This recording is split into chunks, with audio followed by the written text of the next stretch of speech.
Welcome on in, Chicago Fire Weekly, presented by CIBC, the official bank of your Chicago Fire. We are at the Heineken Pub 97 here at the CIBC Fire Pitch, as we are each and every Wednesday. Fred Hubner, Frank Lopez, and this is not Paul Tenorio. Look, quick glance. When I looked at him, I saw the beard. I said, is that Paul back or what? But it's stunning. Good to have him. You know, it looks fitter than Paul. Well, I never know how to sit. Like, do I do the Frankie sit? Yeah, like, what do I do here? No, you're good. I got the special seat, and I got my leg here because Paul always kicks me when it's about 10 seconds left for when the time's running out. Yeah, time's running out. I got my leg, so you got to kick me. Good to know. There you go. Yeah. Brian Dunseth from FS1, ESPN, also Sirius XMFC. He just finished a 2-hour show talking soccer. We're talking another hour of soccer here. Also RSL broadcasts, and we'll get into the U.S. men's national team a little bit later. But Chicago Fire 2 games last week, come away with 4 points. 6 would have been great, but Frank, 4 is not bad. Yeah, and listen, I think for me, the big game was won in San Jose, you know, because I think going on the road, not having a good performance, and then, you know, the team really talked about it. They said, you know, we want to get back on the field, and look, it's never easy to go on the road, especially traveling, you know, that distance. I know also San Jose had to kind of travel kind of the same way they played in the East Coast, but for me it was probably the best. I talked about it, Donnie, the best 45 minutes that I've seen the team play. It reminded me back in the beginning of the season where they really dominated play. Dax McCarty, I think for me, kind of ran the show. Not that everyone had an off day, and it was great to see Georgi Mihailovic, the young player, really come in and have a big impact in that game. And I think what's fascinating is when you watch this Chicago Fire squad play at this point of the season, you go through a tough end of July, early August, and then you recalibrate and you get it back. And how do you do that? You start with segments. How can we put together a solid 45-minute performance? Then how can we build on that? And then also recognizing that flying across country, dealing with 3 games in 7 days at this point of the year with heavy legs, with injuries, guys trying to come back to full fitness, it's never easy, and sometimes you got to give credit where credit's due to an opponent. Yeah, well, I buried the lead. I mean, with the win in San Jose, they clinched the playoff spot, which is always nice to be back in the postseason. Yeah. That's got to mean a lot for everybody. I agree with you, and I think it's been a long way for a lot, especially the fans have been so supportive. But you know, I think the positive thing is that, you know, I think Nelson Rodriguez and Pano, I think they talked about a plan, and I know sometimes it's difficult, you know, to be patient. But I think it was a plan that was challenging, but yet realistic. And then you've seen the improvement from year to one. And I think at moments you said, you know what, man, maybe we're this close. We have a chance to, you know, to really do something in the postseason. And they really do. But I think the first step was really being a competitive team again, and then getting above the red line, get into the postseason. For me, it's successful. And then, you know, from then on, anything can happen. I think also what's fascinating is when you kind of step back and you see on paper, you've put together a great roster. But then to see that actually come together and see guys assume different roles. I mean, you're introducing a lot of big personalities. You're introducing difference makers. You're introducing guys that are going to want to change the culture and the atmosphere of a team that, quite frankly, has been much, much better than what the last couple of years' results have. I mean, you just look at the goals for, goals against, and you've already flip-flopped where you were from last season. It says a lot about the team, about ownership, the spending of the money to bring in these impact players, but also to see them put those pieces of the puzzles together physically and get the kind of results that we're seeing. Well, they went out in the offseason and bring in Nemanja Nikolic to do what? To score goals. He's got 21 now. He scored in a couple of games in a row. This is what we want to see going into the postseason. Well, and then the thing is, it's not always so easy because you're saying, okay, we want to go bring a DP, a difference maker, but sometimes this from a guy that tried to score. Well, goals not that. I never scored that many goals like Nikolic. A lot of times I try to create more, but you know, the one thing is it's good to have a plan, but when you execute it, to get actually all the pieces right, because they really haven't missed on any of the targets that they went out. They wanted to get a goal scored. They went in. They paid the money, yes, but it's not always, you know, you bring guys in. Sometimes it really does take time to adjust to the league. To acclimate it. And the guys come in, and he's got 21 goals. But for me, it's the other guys, though. You know, with the players that they brought in, with Schweinsteiger and Juninho and McCarty, and I think that the other guys have benefited also. You know, a guy like Akam, you know, 14 goals, 7 assists, but also you look at Soliniak. I mean, this has been his most productive season yet, scoring 7 goals so far with 4 assists. knowing that, look, you have a guy that you got to feed him the ball because he's a guy that you got to give him service. So, you know, maybe production with other guys is going to drop off a little bit because you have a go-to guy that's going to score you the goals. But it's good to see what the pieces they've brought in. They've gotten them right, but also production with the other guys has increased. I think the other part to Frankie's point is that you start to think about Solignac, Deleu, Arturo Alvarez are all asked to play different roles. And it takes guts to build a roster and to get these personalities on the field, but then to ask guys to play differently. Maybe stylistically they want to play a certain way. Maybe they're used to being goal scorers. Maybe they want to be the final pass guy. Maybe they want to be the rhythm player that's always having so many touches. But you're being asked to play differently because you have kind of the strengths of these specific assets. I look at what Michael Deleu's done this year. The running off the ball, the intelligence with his movement, with the ball and without the ball, it changes the entire complexion of the way this team attacks as a unit. Yeah, we'll talk more about Michael Deleu when we come back. Also, don't forget, it's an off week this week, international duty. Next week, the Chicago Fire with their final home game. It's a fan appreciation game as Philadelphia Union come to town, and the Fire have some payback on their mind when Philadelphia comes in. Sunday, October 15th, a 4 o'clock start, presented by Michael Hill Jewelers. You can get your tickets at chicago-fire.com/tickets. More on the Chicago Fire as we gear up for the postseason right here as you're watching Chicago Fire Weekly, presented by CIBC.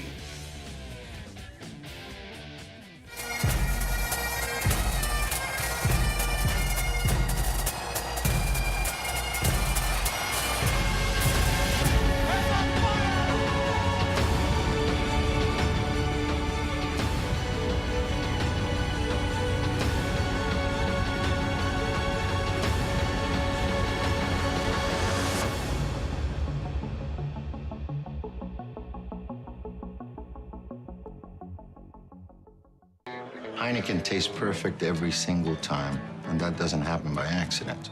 It takes 15 years to become a Heineken brewmaster, almost as long as it took me to master this look. She came to meet a man. She found an angel.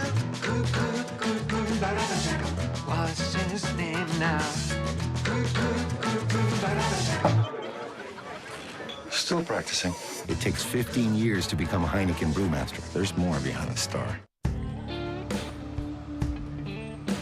The heat will wear you out real quick.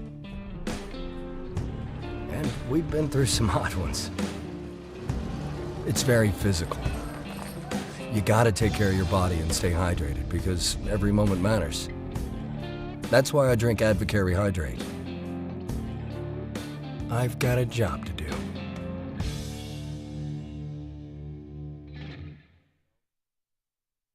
Why would you go out of your way and wander around a warehouse for paint when you can just swing by your local Ace? Ace has top-rated paint like Valspar, can match any color, and mixes it with something that's hard to find. Award-winning service, because the way we see it, if anyone is going to go out of their way, it should be us. It's the Ace Extra Mile promise. If it ever takes more than one trip to complete your paint project, we'll bring you what you need, and delivery is free. Ace is the place with the helpful hardware, folks.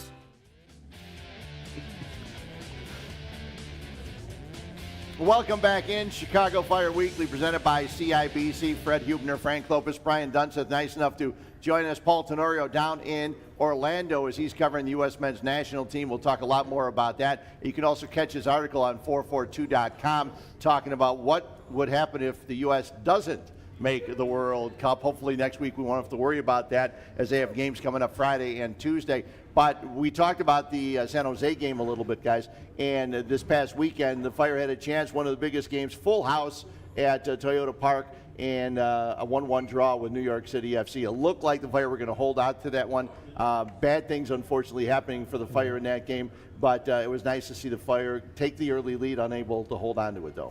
Yeah, Danny, and for me, I think that in that game, they came out in a positive way. Again, it was like they kind of, it was interesting to see how both teams kind of approached the game from a tactical standpoint, you know, because when I saw how Villa was pressing, I mean, his main thing was they dropped off a little bit. They didn't want to get their midfielders very high up the pitch, really, to put any pressure on McCarty. They relied a lot on Villa to drop off and let both center backs for the Fire have a lot of the ball. And then anytime the ball was played back to Lamson, there was an opportunity for them to press. But I thought the Fire stepped out very well in the beginning. They got that early goal. Yeah. And I would think the way the game was going, I think for me, they got to be disappointed not to have gone to 3 points. But I think a lot changed from when DeLu went down and that injury. What a terrible loss for the team. Yeah, you know? and it's always interesting to watch teams on the road, their first line of confrontation. And I think when you look across the league, Frankie, for years it's been anytime the center backs are on the ball, take away one angle, force them down one side, and then look to collapse. And that's kind of that trickle down. How can we defend through? How can we kind of be that Dutch style of defending through in front of us? But actually, it's Chicago that's benefiting. A really horrific mistake from Maxi Morales to see him get caught in possession. And you try to figure at any point when he's under possession, at what point is he thinking, I'm in big trouble, just kick it out for a goal kick. It's great for Chicago, right place, right time. Nikolic is able to get the touch. But I think we also got to give credit where credit's due to the extent that Patrick Vieira has really transformed this NYCFC side into a team that knows what they are and they know what they're not. And every single game, they cause havoc. They're dangerous in the midfield. They look for those simple turnovers, and then they look to break. But the big question mark, and we saw this last year with FC Dallas, how that team was transformed by the loss of Mauro Diaz right before the start of the playoffs. Now, what does Pano elect to do? Because he's got 3 or 4 options, in my estimation, of who individually could fill that spot, not replicate what Michael DeLu was doing. Well, and Pano even said after the match, I mean, when he found out at halftime how serious it was, he took a step back, and it looked like the team did too. Yeah. You lose a guy like that. We talk so much about DeLu throughout the course of the season, not scoring goals, but even doing all the other little things. Last year he came here, they wanted him to score. This year it was more help out everybody else, and he did a great job of it throughout the season. I mean, he's got only, as far as goals, 3 goals, but the assists and what he does, like Donnie said, off the ball, his movement, the timing of getting in the right place, his work rate off the ball, you can't duplicate that. And when you talk about guys that, have played at an international level, at a high level, and you get these guys now to believe in the system and to believe in the team and to say, you know what, I'm not a goal scorer. It really doesn't matter what I score, but if he's in a better spot, I'm going to give him the ball and let him score. But it's all about the team winning.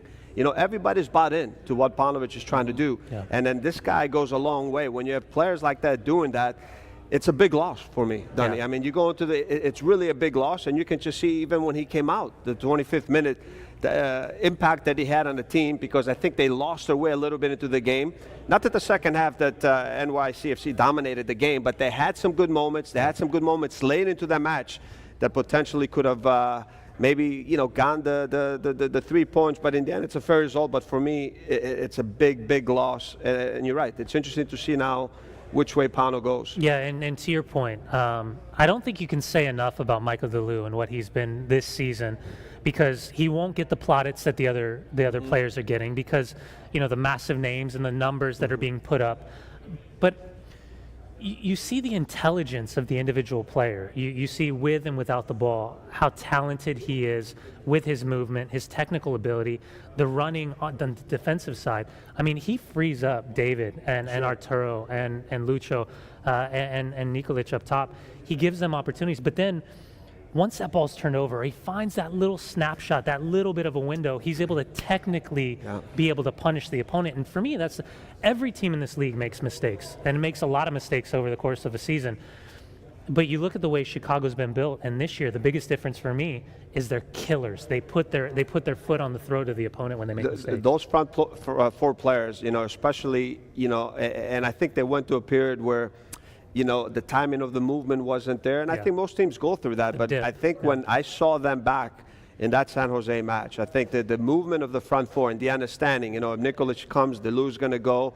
The synchronized movement and the fluidity of the movement was incredible to watch. And then I think they can create problems against any team. Yeah. So, you lose him. I mean, it'll be interesting to see, because you have Juninho, he's been injured. You have this international break. You get him healthy. Do you go with Djordjevic? He's been Mihalovic. He's been very good the last 2 games. He's a young guy. I think he'll give you a little bit more going forward. And maybe you can hide him with those defensive responsibilities. Especially if Schweinsteiger comes back. Yeah, and I know Georgie doesn't have a lot of minutes this season, but the last couple of games, you see you see the snapshots of a kid that's insanely talented, and it's almost like, do you want to risk this kid in a situation where he can be free, he can be the playmaker, doesn't have to worry about the defensive responsibility because Akam's coming back, Schweinsteiger's gotten more minutes underneath his belt, and then Dax can kind of pull the strings and be kind of the marionette maker behind him. Yeah, the nice things about Georgie is he seems to be ready with the one touch. He's also a guy, he made the Team of the Week along with Nemanja Nikolic. We come back, we'll talk about a big event coming up this weekend. A lot of us will be there, and you should be there too. You can check it out. Go to chicago-fire.com. We'll talk about it when we come back. This is Chicago Fire Weekly, presented by CIBC.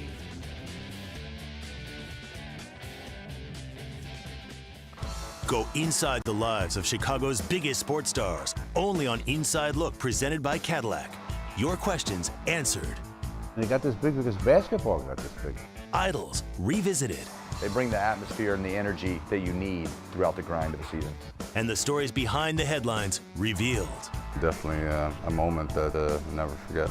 Catch a new interview every month with Inside Look on NBC Sports Chicago. Visit NBCSportsChicago.com for listings. Prudential asked these couples, how much money do you think you'll need in retirement? Then we found out how many years that money would last them. How do you think we'll keep... Oh, you're gonna leave me back here at year 9? How did this happen? It turned out a lot of people fell short of even the average length of retirement. We have to think about not when we expect to live to, but when we could live to. Let's plan for income that lasts all our years in retirement. Prudential, bring your challenges. I sold my dream house to buy my first Domino's store. I built my store with my bare hands. I used my college savings to buy my store. It means everything to me. But we've decided to tear them down. We love what we do, but not where we do it. Come and see our remodeled stores when you carry out large 3-topping pizzas for $7.99 each every day. Mariah Haberman here from Discover Wisconsin. Join me and the rest of the DW crew every week on this station for all things Wisconsin. Find us on social media right now for gorgeous photos and great Wisconsin giveaways. Speaking of free stuff, did you know every month we give away an exciting vacation? This month you could win a prize package to Sheboygan. Just visit discoverwisconsin.com for details. Saturday mornings at 10 on NBC Sports Chicago.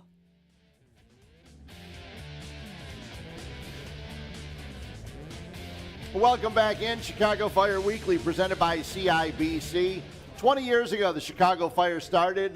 They won the double, U.S. Open Cup and also MLS Cup. This is the 20th year celebration, the 20th year anniversary, and Frank Lopez was on that team. Scored that game-winning goal in that U.S. Open Cup. I hated chasing you. Wow. It was terrible. You didn't chase me. I was very slow at that time. It was towards the end of my career, you know. But Fred, for me and Danny, I mean, you've been in clubs that that have a fan base like this with a lot of culture behind it, and but for me, it was something really special, you know, to have an opportunity to start my career here, when back in '84, and then to come back and finish the 2 last years and probably the 2 most memorable years in my career. But, to have had an opportunity, especially for this club, to have worn the jersey, have been a technical director, a coach, and now to be the color analyst, it really has been an honor. So to be able to come back and celebrate, 20 great years and see some of, my old teammates and friends and all the people that are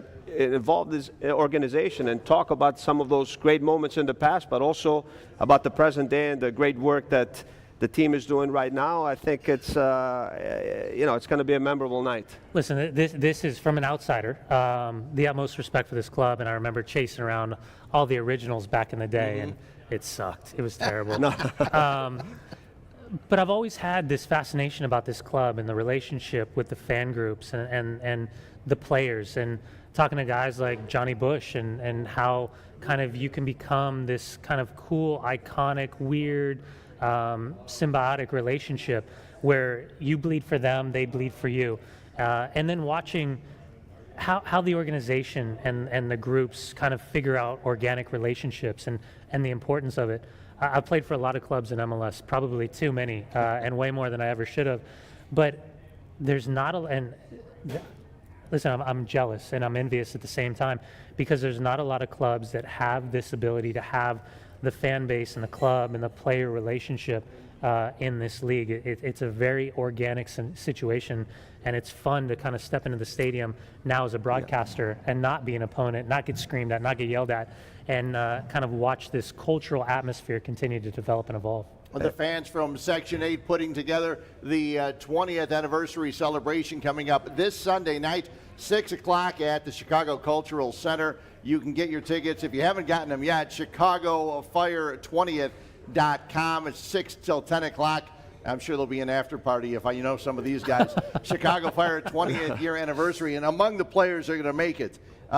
First of all, you start with the coach, Bob Bradley, coming in for it. Peter Novak, one of the latest ones to be announced. Chris Rolfe, Chris Armas, Pavel Pardo. I mean, the list goes on. Stoichkov, Dima. I mean, a lot of the Dima, my boy. Dima's coming in. A lot of the guys. I mean, I only was fortunate to play with some of these guys my last 2 years, but a lot of players that they came even after me. I think it's.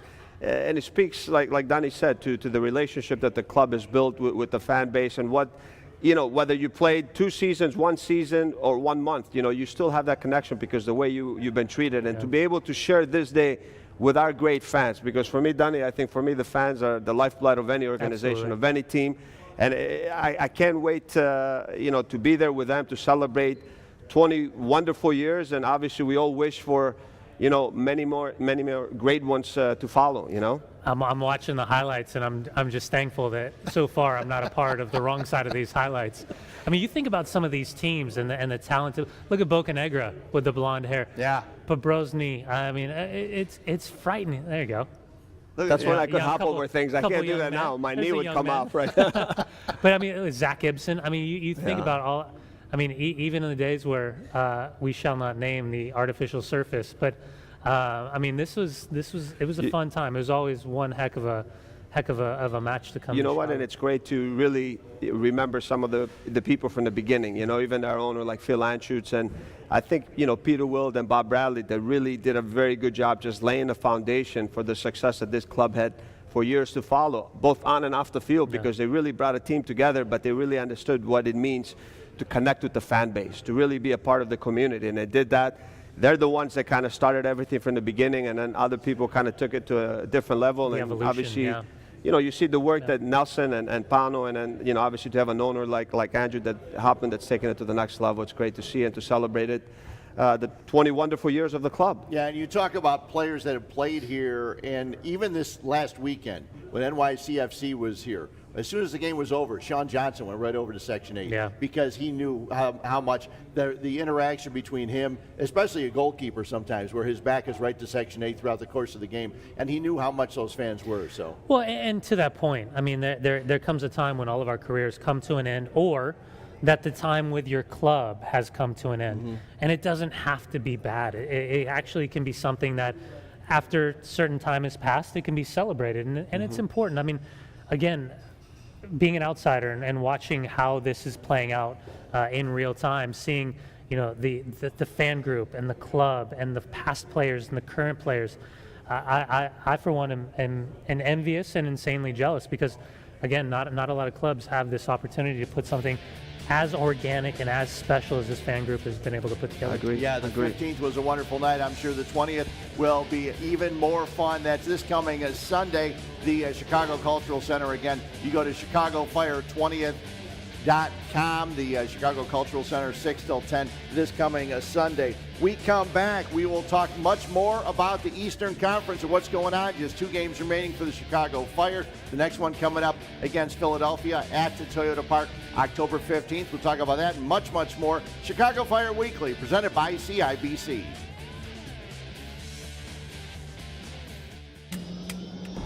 The blades of a combat chopper spin at 380 RPMs. Not even close to an Echo trimmer. Now that's shock and awe. Power on and on. If you have recently suffered an injury or had surgery, let the experts at NovaCare Rehabilitation get you back to an active lifestyle. Our comprehensive programs deliver the highest level of physical therapy, hand therapy, sports medicine, and work health rehabilitation. Our highly skilled therapists develop individualized treatment plans to exceed your expectations. So, don't live in pain. To request an appointment today, visit novacare.com. NovaCare, the power of physical therapy. Don't let pain knock you out of the ring. Our hand, wrist, and elbow experts are pioneers worldwide. You need us in your corner. Midwest Orthopedics at Rush. Make an appointment today. After our minimally invasive spine surgery, 80% of golfers maintained or improved their handicap. Be treated by the pros to play more like a pro. Midwest Orthopedics at Rush. Make an appointment today. Meet Jameson Caskmates, the newest member of our family. Triple distilled Irish whiskey, finished in craft stout barrels. The story of two neighbors, a distiller and a craft brewer, teaming up to create something new. The smoothness of Jameson and the character of a stout, together in one glass. So raise a glass to new tastes that become old favorites. Welcome Jameson Caskmates to the family.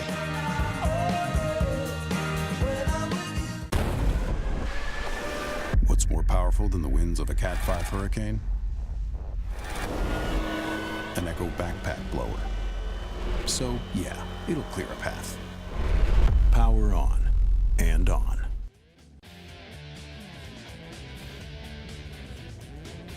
Welcome back in. Chicago Fire Weekly presented by CIBC. Fred Hubner, Frank Lopez, Brian Dunseth, nice enough to join us. We're going to take a look at the Eastern Conference. The playoffs begin October 25th. Wednesday, the Chicago Fire in the postseason. Now it's a lot of jockeying, guys, for that 2, 3, and 4 spot.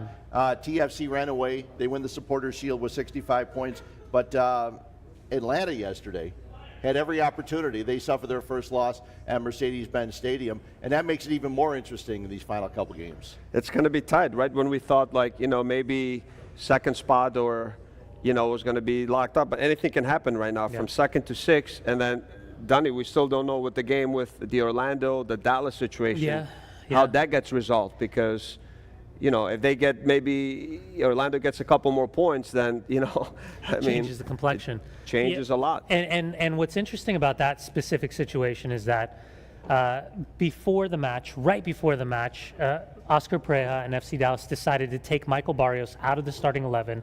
The official lineups had been submitted. They put in Tesho Akindele, no problem. But what's supposed to happen, Michael Barrios is not allowed to enter the game. He's not allowed to be available. FC Dallas kept him on the roster. He came in the 84th minute. Didn't matter. The game was 0-0. The points were split. But to your point, those are 2 points left on the table for Orlando City. The question is, for me, how did it get through so many levels? How did it get past all the referees, the assessors? How did it get past Orlando City? Maybe they were just waiting to file the protest. But this is a big one because we've never seen this before in MLS. This is a statement. It's going to run all the way up to Commissioner Don Garber.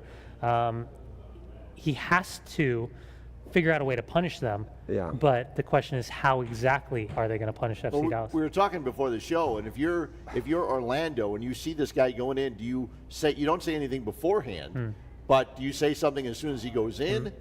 Well, I think you just wait till the final whistle, then you file an official protest against the result of the game. No red flag out there like well, in so the NFL? that's the other thing. You have the 4 officials who, how did that slip by them? You have the referee assessor who's sitting behind the benches. And that's my thing, is that how this went through so many layers and no one picked up on it. I mean, that to me is amazing. And even from the Dallas standpoint, because normally, look, I know that the head coach, you're maybe tied up before the game thinking about other things, but you do look at this, the match sheet before you sign it, and you're saying, okay, I'm going through my names, starting guys, subs, and look, it happens where, okay, maybe, Dunny, you're coming back from an injury, we got to see, we have you on the starting list, but you go out there, and if you pass a physical, you're okay with the warm-up, you start. If not, you scratch, and then another guy, you can do that. And you are a scratch. You're unavailable. You are a scratch, but you can't add a guy, and before the game starts, you replace him with a Kindle, and then now you put him into the match. It'll change the protocol. In some way, it'll change MLS protocol. The other, remember coming off the 2002 World Cup, Clint Mathis was at the 4th officials bench. Octavio Zambrano was the head coach. He was about to come in for the New York, New Jersey Metro Stars, and the 4th official goes, nope, you're not on the list.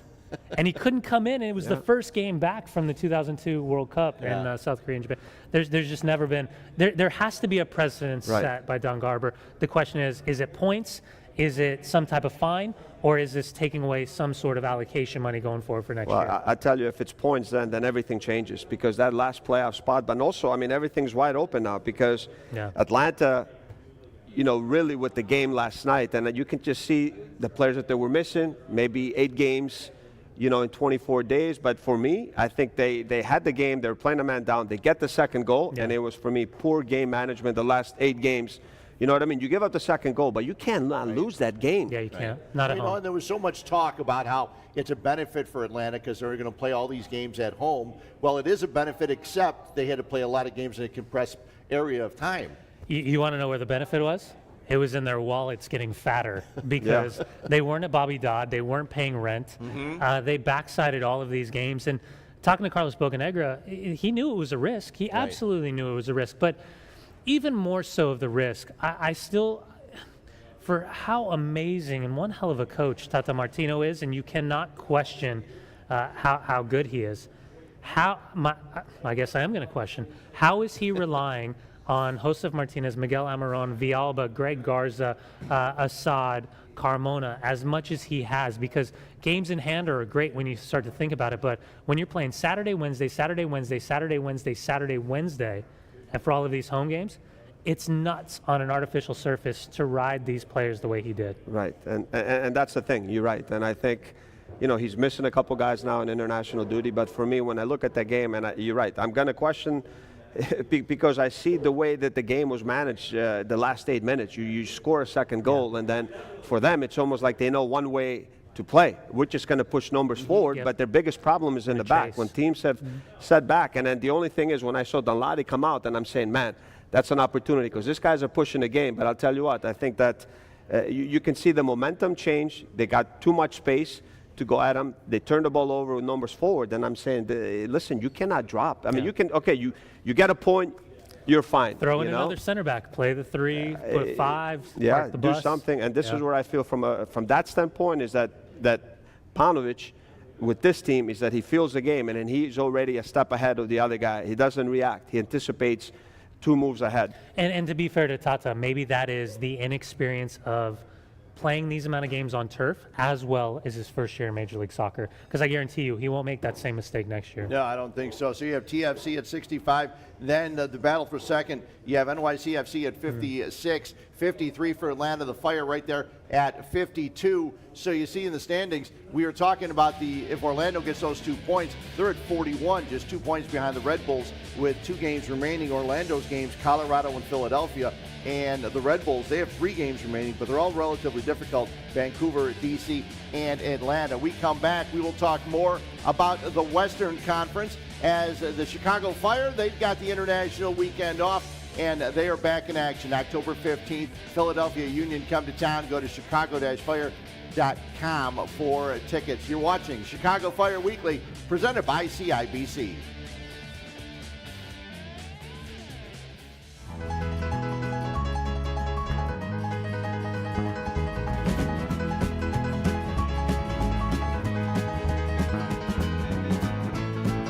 Helping you celebrate the best times of your life. 4 Seasons, how can we help you? It's the furnace! The old pile of scraps burning through my savings! Hurry! Remain calm, we're on our way. 24-hour repair and same-day installation. 4 Seasons can replace your furnace for as little as $17.95. Furnace and AC combos from $36.95. And take advantage of 0% interest financing for 5 years. For all the right reasons, call 866-4 Seasons. You each drive a Ford pickup, right? Yes, sir. I have a Ford F-150. Always been a Ford guy. I have a real treat for you today. Awesome. I'm going to show you a next generation pickup. Let's do this. This new truck now has a corner step built right into the bumper. Super cool. The bed is made of high-strength steel, which is less susceptible to punctures than aluminum. Aluminum is great for a lot of things, but maybe not the bed of a truck. And best of all, this new truck is actually Oh, my. the current Chevy Silverado. I'm speechless. This puts my poor truck to shame. I tell you, I might be a Chevy guy now. Yeah. The Illinois Lottery reminds you that luck is all around us.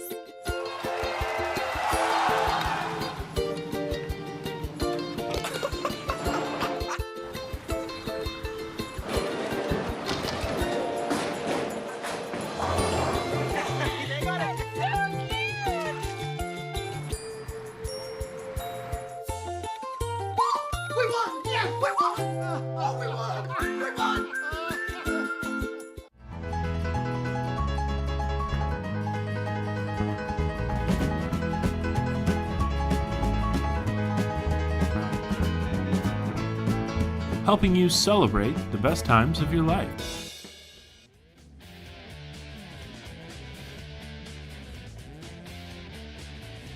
Chicago Fire Weekly presented by CIBC. Welcome back in. We took a look at the Eastern Conference. Now look at the West. When the West started, guys, I'm not sure where you guys had Vancouver, but did you have them at the top of the standings in your predictions? For me, no. I didn't have them. I can be honest with you. No. I actually thought that for me, I kind of looked at them. And as the season went off early on, I kind of felt that they would struggle to make the playoffs. Yeah. That's just my opinion. I looked at the addition of Freddie Montero and Yordi Reyna and said, okay, you've got two front guys. Then you start to look at maybe some of the experience. But I thought after Matias Laba went down, I thought, okay, maybe that's where it's a little bit of a disconnect in the midfield. Maybe that's where they started to go wrong. But you got to give Carl Robinson credit.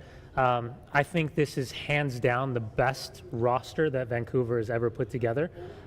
They're swinging it out of the park with guys that you're not used to seeing. A couple Egyptian players, a couple of Australian players, and then that South American pipeline that he continues to have. And then just getting kind of some random performances out of guys when they're looking to rest some of their players. Listen, they have a massive tactical advantage playing at BC Place because that surface is, I'm going to be generous, less than ideal. But they've been doing the business, and it's been one heck of a run that they've been on the last 6 weeks or so. Well, you look at it, Vancouver on top of the Western Conference standings. They have 3 games remaining. They have 51 points. Then behind, talk about a battle. You have 3 teams tied at 47 with Portland, Sporting Kansas City, and Seattle. The thing for me is that the biggest surprise when you look at Dallas and, how they've fallen off in the season. And then the other thing I was going to ask Dunny, when I look at this RSL team, with Mike Petke coming in, it's been seriously for me. And then I'm not there, Dunny. I think you have a better feel and with what he's been able to do. I think for me it's been an incredible job. To kind of transform the team and then give them confidence. It seems like everybody's enjoying playing, and then the structure that he's given them, he's done a fantastic job. And I'll tell you what, they really have an opportunity right now to be one of those top 6 teams. Well, and when you put it in perspective like that, Frankie, you go back to July 4th, they put 6 on LA in LA, and that's where kind of the momentums for both sides switched, where LA started going down, they fired Kurt Onalfo, and you see Real Salt Lake start to trend up. They were minus 22 in terms of goal differential and in 8th place at that point of the season when they put 6 on the LA Galaxy. Mike Petke's done a phenomenal job. He's gotten everyone to buy in, and he used that international break as an opportunity to really get his philosophical approach on. But you look at guys like Savarino, Albert Rusnak. You look at 4 under-20s, Bofo Salcedo, Justin Glad, Brooks Lennon, and then obviously Danny Acosta at left back. You're talking about 4 starters from the under-20 national team. Those 6 guys at certain stages of the year were missing 2, 3, 4 games at a time. So there was never any stability. There was never any chance for Mike to play his best starting 11. So maybe I'm giving too much away, but Mike and I kind of being friends and kind of knowing his philosophy and going to battle against one another as players to see what he's done in such a short amount of time. Maybe the only thing you can point to is his relationship and what's happened with Yura Movsisyan.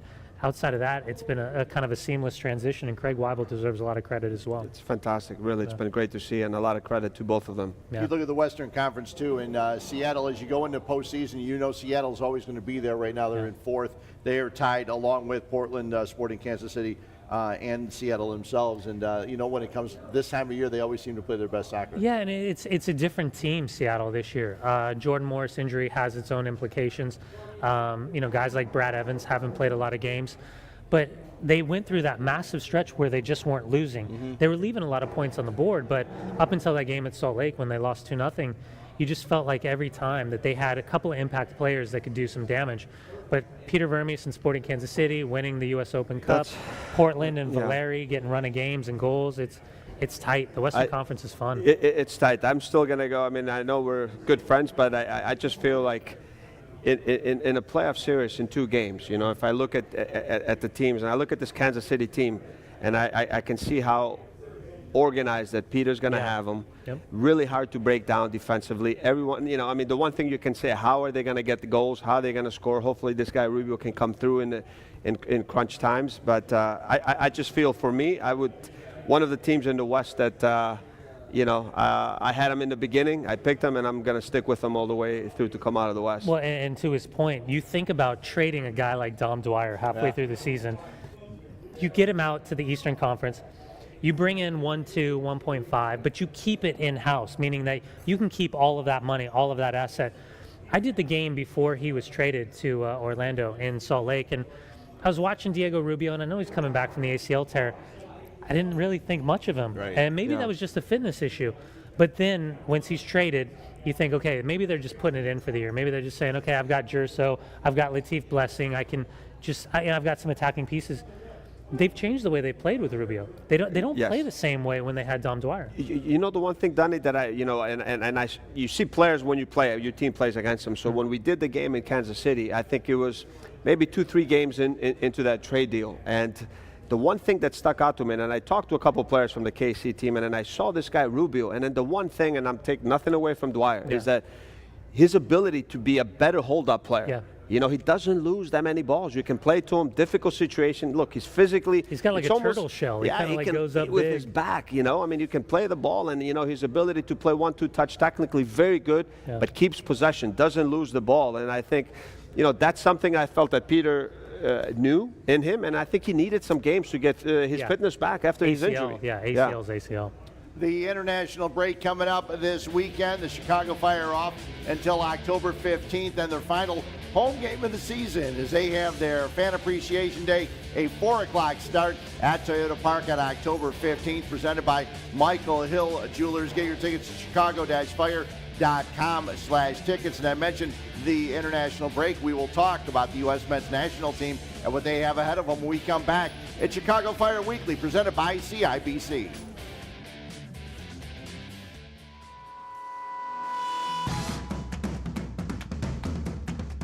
We don't give up. We don't quit. We keep going. Day in, day out. We fight on. Why? Because we are champions. Be a champion. Why would you go out of your way and wander around a warehouse for paint when you can just swing by your local Ace? Ace has top-rated paint like Valspar, can match any color, and mixes it with something that's hard to find.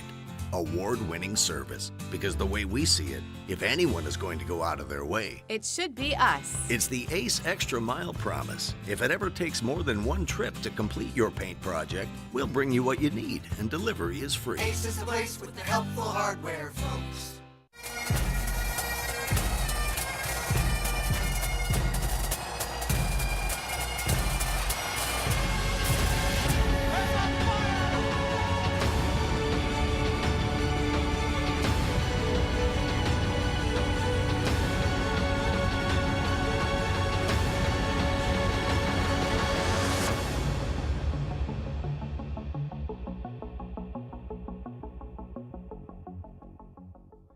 NovaCare is the right choice for all athletes. As the exclusive provider of physical therapy to the Chicago Fire, we know the importance of keeping you active. Our sports medicine program, along with our movement assessments, aids us in finding your weak link and designing a program for you. We offer a full array of home care products so you can continue your care when you're not here.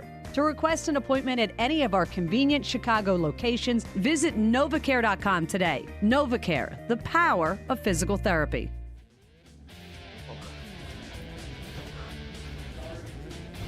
Welcome back in Chicago Fire Weekly, presented by CIBC. It is time for Fire Field Vision, powered by NovaCare. The U.S. men's national team, they're all saying right now they have it in their own hands. They play Panama on Friday, and then they travel to Trinidad and Tobago. They're right, they have it in their own hands, but they've sure made it difficult on themselves, haven't they? I'm going to let Donnie go first on this one. No, but you're right. You have it in your hand. I mean, I think that's what you want, but you wanted it easier than this. It's crazy because we often talk about in the past how the U.S. has closed the gap, on the rest of the world. But I think because of MLS, of Major League Soccer, and I think a lot of the players, like you look at these countries now from Panama, Trinidad, Jamaica, even Costa Rica, their ability to come and play in a better league better environment. How much better now? I mean, it seems like they've also closed the gap on us. Then. Yeah, how much better did it make the other countries in the region better by having MLS? Yes, the United States has everything to do. They know, and it was measured comments, and it was like, emotional, and you felt the pull. But this is also a Panama team where you look at the last time these two teams played back in March, 1-1 draw. 8 guys had either played or are playing in Major League Soccer on that team. This roster in particular is a weird one for me. Fabian Johnson's been left off. Bruce Arena has made some thinly veiled comments about basically fitness and trust and why he's not a part of it. John Brooks is injured, so he's not available. Sebastian Lletget, Jordan Morris. The big surprise are probably Michael Orozco, Benny Fellhaber, Juan Agudelo. But I look at this and listening to the last couple of days from everyone's conversations about Orlando, closed training session, practice game against Orlando City B, it leads me to believe that we're looking at a 3-5-2 for Bruce Arena. Right. And we've seen a 3-5-2 in 2 different forms. 1, going to Mexico and getting a result at Azteca. And 2, we saw at Honduras when they were chasing the game and looking for a goal. This is a different one because if you play 3-5-2 from the beginning, one would expect, I guess, you're talking Tim Ream or Matt Beasler on the left-hand side. You're probably talking Jeff Cameron. And then are you saying, is it Michael Orozco who's playing in a 3-5-2 at Tijuana? Or are you talking Omar Gonzalez who got beat for that goal in Honduras? We know Villafana, Yedlin. The next question is who sits next to Michael Bradley? Is it Darlington Nagbe? Is it going to be Kellen Acosta? You got to figure out how to get Christian Pulisic in. Does Dempsey come off the bench? Is it Bobby Wood and Josie? And oh, by the way, do you think Panama for a second is going to take a page out of the book of Costa Rica and lump Christian Pulisic all over the field every chance he gets? This isn't going to be as easy as, you win the game, great. This is Panama. There's a game that's within the game, and it's the kicking, the punching, the pulling, the trash talking, the ribbing of the ribs. All of those things are going to happen. How can you manipulate the referee? It's not as easy as people want to make it out to be. It's not as easy, and when you look at a Panama team that has an opportunity also themselves to qualify for this World Cup, and I think that for me, it's like, I mean, you're right. There's a lot of questions, Danny, and I think there's closed doors. And so I agree with you. I think it might be 3 in the back, but really there hasn't been 3 in the back that you feel really comfortable, or even 4 in the back. You know, there hasn't been that cohesion in the back, or even with the team. And I do feel that some of the players, that we talk about, the difference makers. I think we talk about them so much, but it's about stepping on the field and doing it. Forget about the words. I mean, Nagbe, we know he's a very good player, but he's got to perform at the international level. He's got to get it done. And what position is he? What position is he? Does he play out wide? Does he come centrally? If he comes inside, you got to have an outside back, which you do. Maybe Villafana that's going to bomb down the field and get up down on the channel. It's going to be a different game at home for me because I do feel like on the road, I think maybe some of the decision-making, the players that were selected to put there, it was going to be a difficult game. For me, Pulisic, you're going there, no one's going to protect the kid. He was getting kicked, they knew it. So it was a different environment. The big loss for me was at home against Costa Rica. Absolutely. There you put a different lineup, you got to grind out a result, and they did. Yeah. You're not going to play good soccer there. This is the environments, the fields that you're going to, believe me. It's not like at Major League Soccer, you come to the U.S. where it's like, even the grass fields are like carpet. Yeah. So the selection is going to be a key for me. And the one thing to think about this roster, no German Americans for the first time. Yeah. You're looking at 13 players on this roster over the age of 30. So this whole conversation about who's going to be the next generation of U.S. players, we got 4 basically. Yeah. We've ID'd Nagbe, Acosta, Villafana, and Pulisic. And beyond that, it's all about experience. Well, that's the thing is like, what's the next generation? Who's coming up? But the thing is, who's going to play in the middle?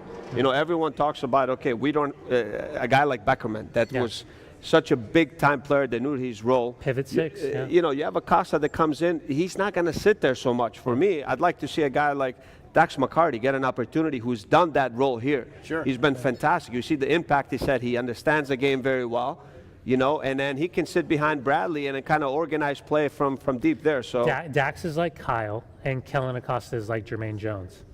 It's kind of, you've got to sit at home versus maybe sometimes flighty. But the other thing really quick is Nagbe versus Kellen Acosta. not too often you can see Darlington Nagbe get stuck in. And going up against an Annabelle Godoy type of player, do you want a Kellen Acosta, a young, still growing, still evolving young player that's willing to get in the tackle? Or do you want a Darlington Nagbe that maybe will get a foot in? And it's not always about tackling, it's about defending properly.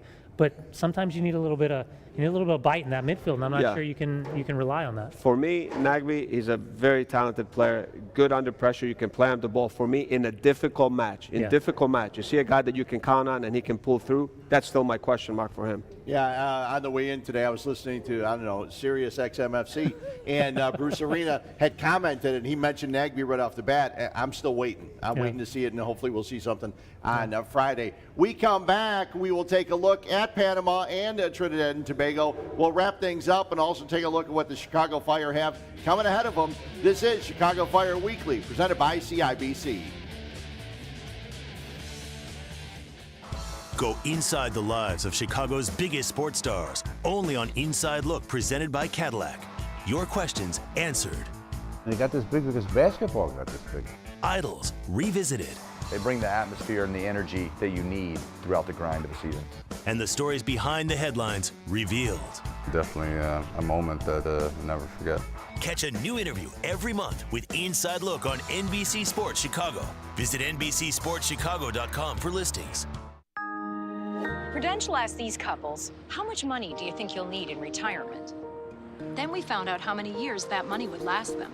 How long do you think we'll keep? You're gonna leave me back here at year 9? How did this happen? It turned out a lot of people fell short of even the average length of retirement. We have to think about not when we expect to live to, but when we could live to. Let's plan for income that lasts all our years in retirement. Prudential, bring your challenges. Sometimes late at night I get a craving. And when I get like this, there's only one man who can satisfy my needs. Mr. Sub. Mr. Submarine is open late every night. Whenever the urge strikes for a tasty sandwich with delicious ingredients on bakery fresh Toronto bread, dive into deliciousness with Mr. Submarine. Go inside the lives of Chicago's biggest sports stars, only on Inside Look, presented by Cadillac. Your questions answered. They got this big because basketball got this big. Idols revisited. They bring the atmosphere and the energy that you need throughout the grind of a season. And the stories behind the headlines revealed. Definitely a moment that I'll never forget. Catch a new interview every month with Inside Look on NBC Sports Chicago. Visit NBCSportsChicago.com for listings.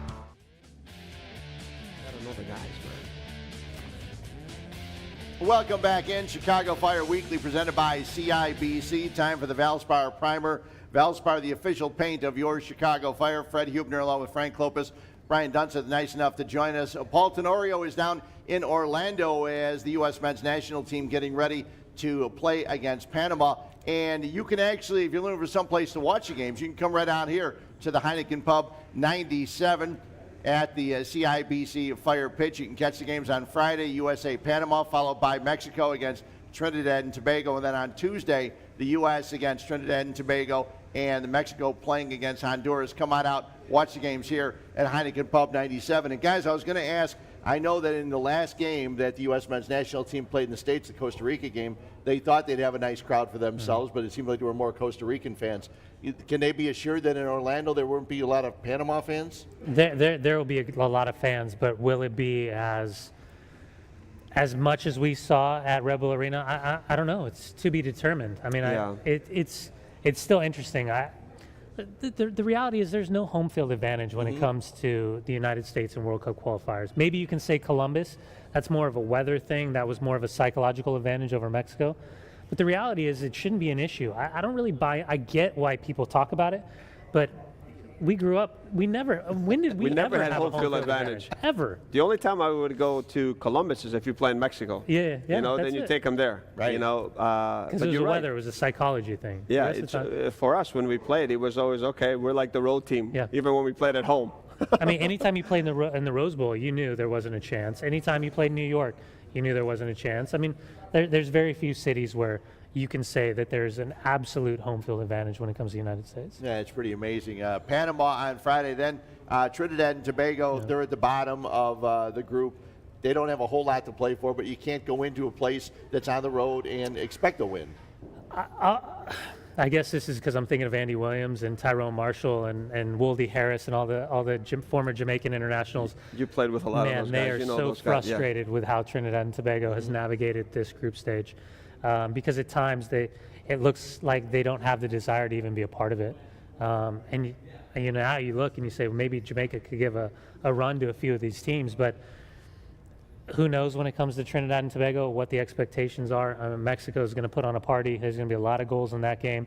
The good news is that the United States can take advantage of a team in Trinidad and Tobago that's probably going to be psychologically broken. Dunny, the only thing I feel like anytime like the U.S. plays, you know, even against TNT, for instance, where, you know, they're completely out of it, but I think those players have to be looking at it. Look, I think there's a lot of people that are watching this game. There's a lot of coaches, there's a lot of GMs, and maybe it's an opportunity for me, like this one game, to have like a breakout game for myself and then open some doors in the MLS. So it's always a challenge now when you have a league that's growing like ours here and then you're playing. You know, it's never going to be an easy game because every team is going to, most important thing is to try to beat you and then for players to have a good showing. Yeah, you never know. And to Frankie's point earlier, I think that's the one thing. When you think about this region, regardless of how poor of a form the team collectively is in, there's always 2 or 3 guys that individually can punish the mistakes. And we saw the mistakes punish Costa Rica against the United States' inability to punish Costa Rica. That's what it really comes down to in these next two match days. USA win on Friday?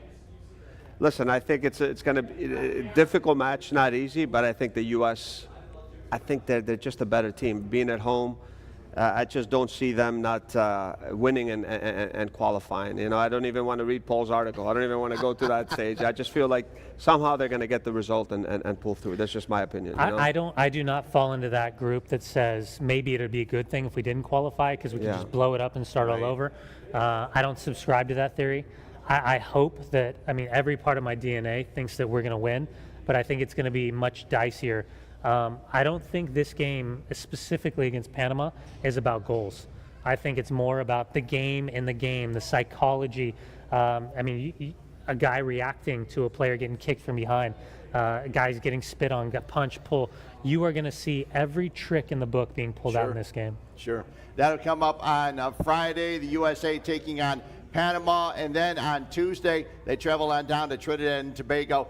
The Chicago Fire and a lot of Major League Soccer on the international break. Fire getting ready to play their final regular season home game as they take on the Philadelphia Union coming up on Sunday, October 15th. 4 o'clock start, presented by Michael Hill Jewelers. You can get your tickets at chicago-fire.com/tickets. Want to thank you all for jumping on in. Thanks for watching. Paul Tenorio probably will be back next week. Thanks to Brian Dunson. I'm not going to let him have this couch right here. This is going to be mine. Thanks to Brian Dunson for joining us. Frank Klopas and me, I'm Fred Hubner. Thanks for watching Chicago Fire Weekly, presented by CIBC, the official bank of your Chicago Fire.